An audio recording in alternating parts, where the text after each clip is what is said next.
Shalom. I want to give all praises and honor and glory to the only true God of heaven and earth, the God of Abraham, the God of Isaac, the God of Jacob, the God of Israel, that is you so-called Negroes, Hispanics, and Latinos and Native Indians today. This God's true name is Yahweh, and to his only begotten Son, the Messiah, the Lamb that taketh away the sins of Israel by his own blood, whose true name is Yahweh Shai, and double honors to my elders and teachers and great millstone, and honors to all the prophets and teachers that carry the spirit of faith and truth within them. My name is Zechariah. Hear my speech concerning the truth that is the word of the living God. It is decreed that there's going to be trouble in the cities because of the great pride. And this is a prideful kingdom. In fact, the most pride dwells here in America. That is the Babylon the Great in the book of Revelation. The great whore. Who is ultimately destined to be destroyed by nuclear destruction. And this is prophetic. This is divine purpose. Right, but before that, the Lord will kindle a fire in this wicked society. And when I say fire, I'm talking about chaos by way of strife, political and social conflict, strife, division, moments where the people will rise against this authority system out of emotions of frustration. And also where this authority system will, by military force, carry out draconian measure and actions against the people, such as martial law, enforced lockdown, and, just the execution of people and using lethal force. And it's not far-fetched. First and foremost, it's according to the Lord's will. It's divine, of divine purpose, of divine counsel. It is written in the Holy Scriptures.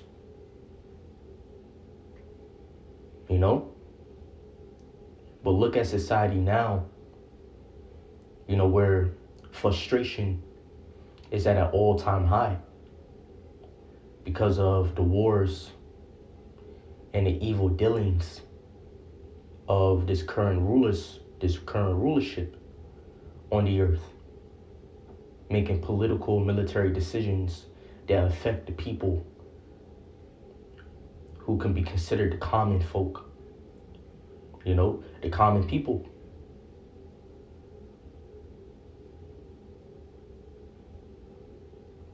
They're affecting the economy, people's pockets, people's, cost of living,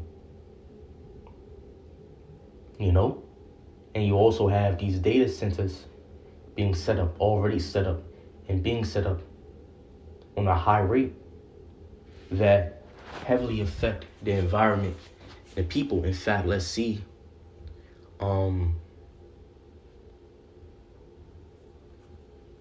exactly some of the cries of the people, about these data centers. So it says American residents face significant issues with local data centers, primarily revolved around extreme resource consumption and quality of life disruption Key problems include massive water usage for cooling, up to 5 million gallons daily, surging electricity demands that raises local utility bills, persistent noise pollution from cooling systems and generators, and increased traffic from construction. And this is, you know, uh, the modern cries, of these current days. And this is a big problem that people are speaking out against. So that societal frustration of the common folk are increasing. Now, I remember looking into a theory, a while ago, known as the frustration to aggression theory. It was a theory developed by this guy named Dollard, and I'm sure he was a German. And the scripture speaks about the Germans, known as Teemen. They were considered to be the wise of Edom. A lot of the intelligence of Edom comes from, the Germans. But anyways, it says, this theory posits that aggression is often the result of blocking an individual's efforts to reach a goal, creating frustration. And this is what Esau Edom, particularly the rulership, those in power and authority, those in a position of government, they are doing this on a great level, blocking people's effort to reach a goal, in this case happiness, peace, wellness, a good quality of life. And even it's to the point where the people, they're not looking towards a good life. They're settling with the goal of just having enough or being able to get by. But it's to the point where they're not even able to achieve that. So the frustration is at an all-time high. And this theory states that frustration always leads to some form of aggression. And this is a theory that will ultimately become a reality on a societal level. This is Sirach chapter 16, verse 6.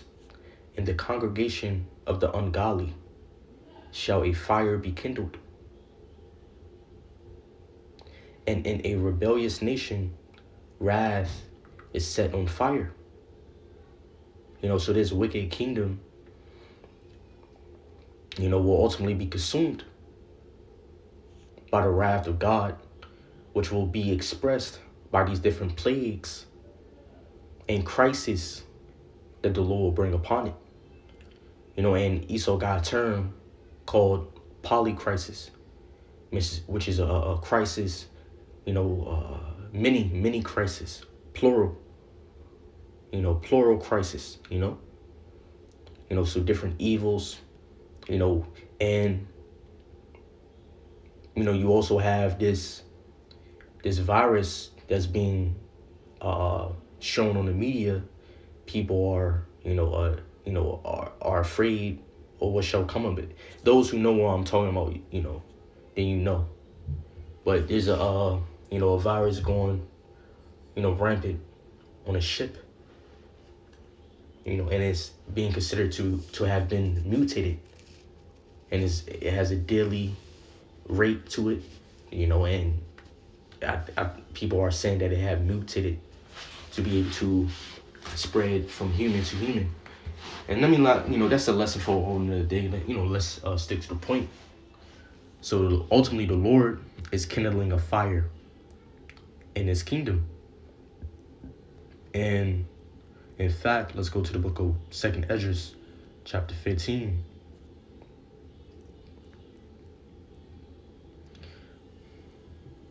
This is 2nd Ezra chapter 15, verse 14. Woe to the world and them that dwell therein. And it's not just going to be America. The world is going to receive its, a great measure of evil, ultimately. It says, for the sword and their destruction draweth nigh, and one people shall stand up and fight against another, and swords in their hands. For there shall be sedition among men.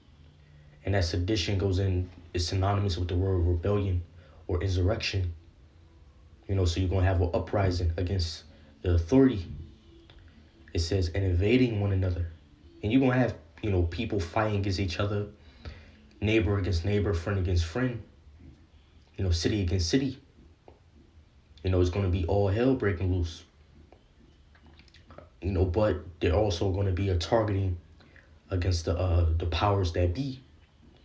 It says that they shall not regard their kings nor princes, and the course of their actions shall stand in their power. So it's going to be a disregard for the current rulership, to the point where arms will be taken up. It says the course of their actions shall stand in their power.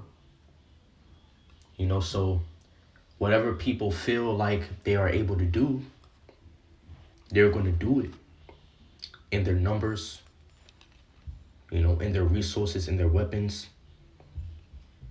They will go all out in due time. Now we're going to have to see how exactly, or what exactly that look like, how exactly that will come about, and how great that will be. But it will be something that will happen. It will become a reality. It's a reason why Esau made the movie known as Civil War. Because Esau understand. And, I'm of the mind, speaking as a man, that, civil war and insurrection and a rebellion against the government, this is something that Esau is well aware of, that could, come. And not only that, I believe that Esau even I could say this, planned it, or intending for it to happen. Or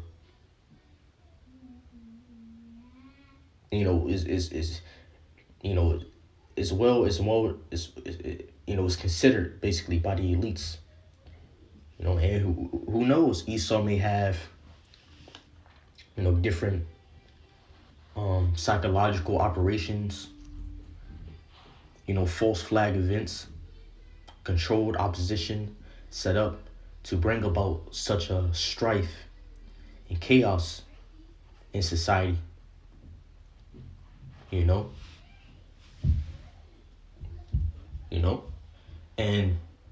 And again, it's not just going to be the people rising against the authority. Esau will come to pass. It's going to come to pass where Esau, with his military troops, and I'm speaking about the elites in this case, they're going to ultimately mobilize these troops, and they're going to carry out draconian measures. Draconian means harsh, severe. So they're going to carry out draconian measures and actions to the point of lethal force. So that time where Esau, using rubber bullets and, crowd control, tactics, to, control, a protest or a riot, they're going to take that off the table. They're going to use lethal force upon the people, especially if there is any armed resistance. So we're in a time of the world being frustrated, nations, peoples being frustrated with the elites. Now, in the book of Isaiah, chapter 32, verse 5, this is prophesied. It says, the vile person shall be no more called liberal. And that's who Esau is. He's a vile person, a vile man. Now, when you go into that word vow, it means foolish, wicked, senseless, and that's what Esau is. This is a man who would destroy the ecosystem, destroy nature, even the very air that they breathe for profit. This is a man who will destroy the world and disturb the world and disturb the people for profit. So this fit Esau, this fit the so-called white man, particularly those in position of power and authority. It says the vile person shall be no more called liberal. And yet when you go into that word liberal, it's synonymous with the word noble.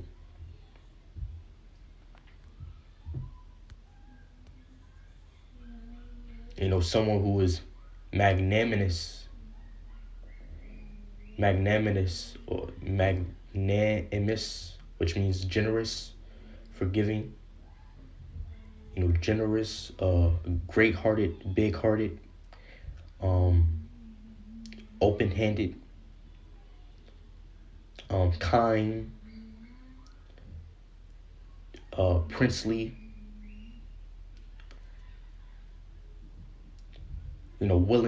willing-hearted, basically, noble in mind and character, basically is a positive, meaning to it. And Esau, he's the opposite of that. But for a long time, right, Esau, right, the so-called white man, have held up an image of being pure, of being honorable, of being good-hearted. And this is the same, deception that people know too well of when it comes to these politicians. You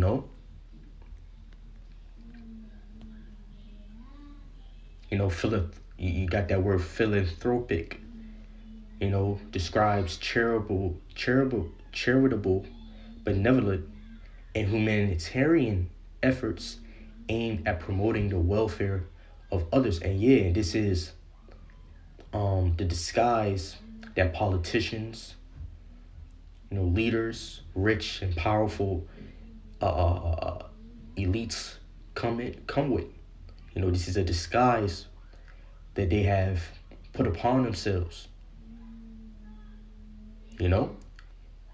To love humankind. That's where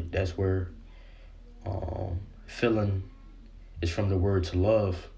Anthropos or anthropic is from the Greek word anthropos, which means humankind.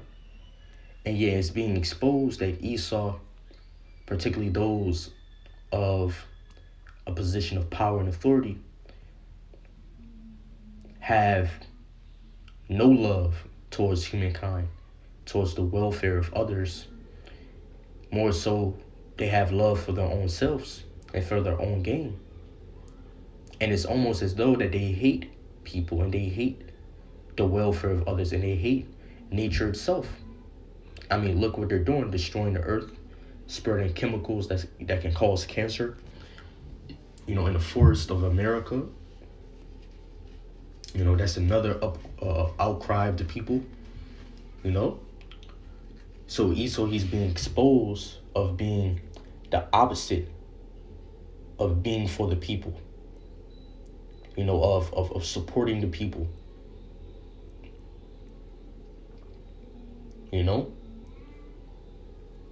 So the vile person shall no more be called liberal, nor the churl said to be bountiful.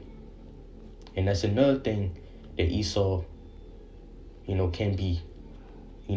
Churl means someone who is withholding, means basically niggardly, stingy, a scoundrel as well.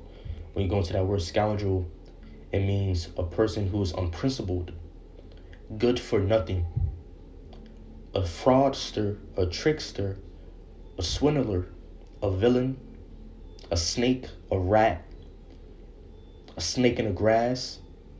And this is who Esau is. Especially those in position of power and authority. In fact, this guy Trump, he's the face of this, wicked kingdom now. The king of Babylon in a way, which the scripture speaks about,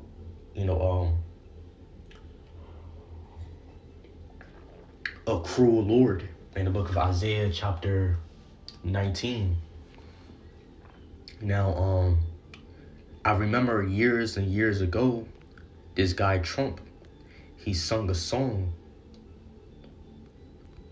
or he sung a poem at the stadium in front of, America.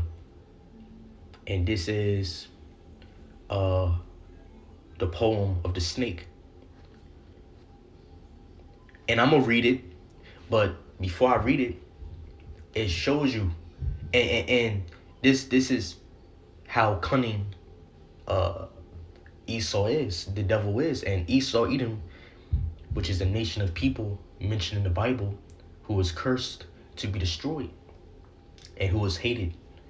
The scriptures tell you that God hates Esau. Now, Esau, he's also cunning, and this is, he has the same disposition of mind as that old serpent in the garden that deceived, beguiled Eve, and by envy brought death into the world. Now, Esau being cunning, for example, Trump, this man, he sung this poem about a snake. And when he sung that poem, and he was really talking about himself. So Esau, he will speak about the devil while being that very devil. And this is the same case here. Now I'm about to read the poem. On her way to work one morning, down the path alongside the lake, a tender-hearted woman saw a poor half-frozen snake. His pretty colored skin had been all frosted with the dew. Oh well, she cried, I'll take you in, and I'll take care of you. Take me in, tender woman, take me in, for heaven's sake. Take me in, tender woman, sighed the snake. She wrapped him up all cozy in a comforter of silk, and laid him by the fireside with some honey and some milk. She hurried home from work that night, and soon as she arrived, she found the pretty snake she'd taken in had been revived. Take me in, tender woman, take me in for heaven's sake. Take me in, tender woman, sighed the snake. She clutched him to her bosom. You're so beautiful, she cried. But if I hadn't brought you in, by now you might have died. She stroked his pretty skin again and kissed and held him tight. Instead of saying thanks, that snake gave her a vicious bite. Take me in, tender woman, take me in. For heaven's sake, take me in, tender woman, sighed the snake. I saved you, cried the woman, and you have bitten me. But why? And you know your bite is poisonous, and now I'm going to die. Oh, shut up, silly woman, said the reptile with a grin. You knew damn well I was a snake before you took me in. Take me in, tender woman, take me in, for heaven's sake. Take me in, tender woman, sighed the snake. Take me in, tender woman, sighed the snake. Take me in, tender woman, sighed the snake. And while Trump was saying that, he was really talking about himself. And, I don't know, from years ago, he may have, was framing this poem against some political rival during that time. Maybe he was talking about Hillary, right? But the point is that, in a way, his own tongue fell upon him. Because here it is, you people, not everyone accepted him, but a lot of people accepted him, and look what he's doing.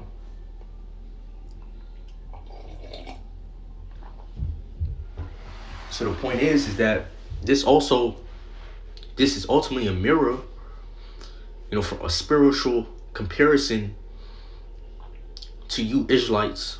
Trust and confidence on Edom. Hey, this is not your friend. You know, he's a lover that's going to forsake you, Israelites, man.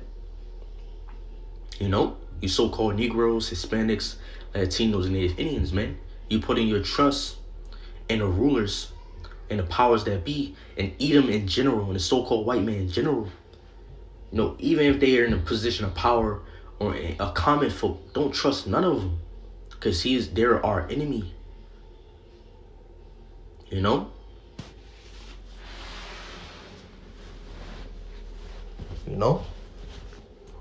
Going back from the beginning to Jacob and Esau in the womb, there was a wrestle, a struggle between the two brothers. In the womb of Isaac, woman, Isaac wife, and that same struggle is here today. There's the same struggle. But the point is that, and one thing that the prophets have been warning about, starting with the elder apostles, you Israelites, and time shall come, a lot of Israelite men, particularly ultimately those in the world, you think about the so-called Negroes, Hispanics, Latinos,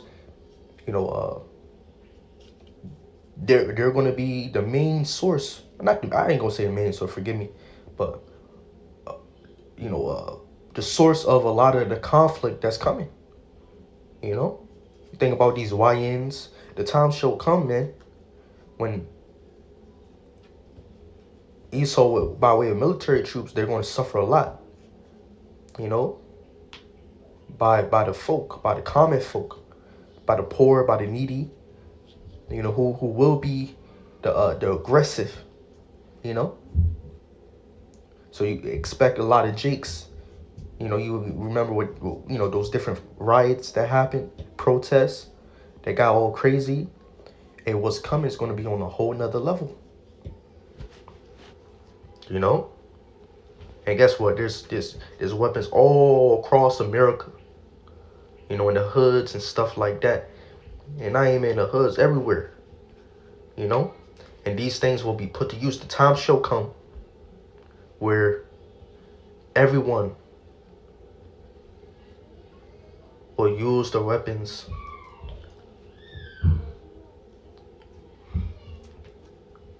in a violent way.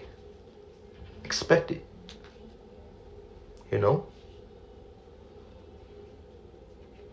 This is the book of Sirach, chapter 13, verse 15. Every creature love its like, and every person a neighbor. All living beings associate with their own kind, and people stick close to those like themselves. What does a wolf have in common with a lamb? No more has a sinner with a devout.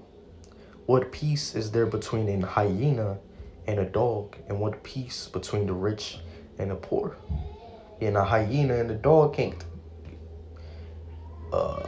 get together. They'll end up fighting, killing one another. There's no peace between a hyena and a dog. So will it be between the rich and the poor. And again, I'm of the opinion that the elites, they're intending for such a chaos to come. Psychological operations and false flags and controlled oppositions Esau may set up to bring about such a violent time and spirit among the people.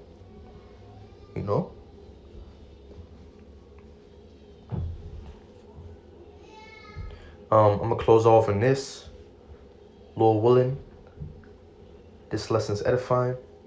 If you believe in Yahushua HaMashiach, you shall not be condemned, but have everlasting life. Shalom.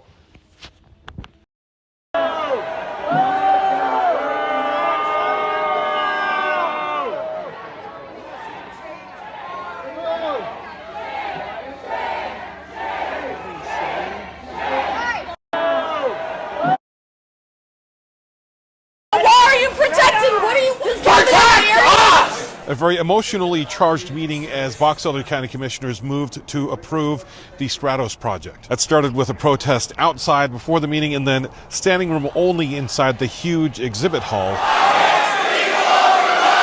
And after multiple interruptions, they decided to move into a smaller room and then broadcast it out to Zoom, which of course upset a lot of people. The commissioners say because land in Box Elder County is not zoned at all, that they really didn't have any way to stop this, and that by approving it now, they were able to get some concessions that were made by the developer. We certainly wish that we would have been brought to the table sooner, but the situation is where it's at. And the situation, in order for us to protect our county where we were at, needed to happen the way it did today. And that would be guaranteeing at least 2,000 jobs, having those energy tax revenues, about $30 million a year once it gets going. But of course, with all of that set aside, a lot of people don't want it because there will be some emissions, there will be water used. Even though the folks at O'Leary Digital say that they will work hard to minimize those impacts. Some of that's just going to take some time for the residents of Box Elder to see that we are a good partner and we intend to follow through on every part of the agreement that we've agreed to. They talked about an energy production method from gas that uses zero water and has about 5% of the emissions of other gas plants around the country. And they also got that closed loop system that does have to be refilled from time to time, but they say it will use a very small amount of water. I just felt like we couldn't stay silent about this. This is just too big of a deal. It's a really, really bad deal. We don't get anything for it other than we're losing land, we're losing water, and we're losing air quality. As a side note, the folks at Utah's Military Installation Development Authority, or MIDA, say this all started when they were approached by the Undersecretary of the Air Force, saying that there was a need, especially after an executive order calling for these hyperscale data centers signed by President Trump. This is our cold water pressure in the kitchen. This is where I fill up water for storage. Those are the things we have to fill up to flush the toilets. So you can see the sediment from the data center. Wow, and that's just from the water coming out of your faucet. Yeah, and this is what's in all the pipes. Just the well itself is probably $20,000, and that's not counting any of the all the faucets, replacement yeah. of the fixtures and faucets and toilets and the lines that come underneath the house. It's overwhelming because you really feel like you are up against this huge wall that you can't penetrate. There's nothing that you can do, and they don't care. I'm here in Mansfield, Georgia, driving by Meta's new 2 million square foot data center facility. Facilities like this are being used to power things like ChatGPT and other AI tools that are becoming integrated into our daily life. Data centers, going to be a very hot item. This entire supercomputer is built to power Grok. We see data centers as the most exciting asset class. Meta is building a 2 gigawatt plus data center that is so large it would cover a significant part of Manhattan. But data centers come with big costs, from light and noise pollution to the environmental impacts, to the potential rising costs of energy bills. These facilities put extraordinary demand on the power grid and require entirely new infrastructure. Oh my God. They should be responsible for that, not us. Search the internet for profits that Meta has made, Amazon, Microsoft. They can afford to pay for their own generation. We came to Georgia to ask 2 questions. What's the true cost of the AI revolution, and who should be paying for it? Your house is here, and the data center is right there. It's less than 400 yards. Beverly and Jeff Morris bought their home an hour's drive from downtown Atlanta in 2016, but their roots in the community run much deeper. Being in the country has always just been my peace and my therapy. When we found this place, we decided that this was it. It was perfect. I was actually raised probably 5 miles from here.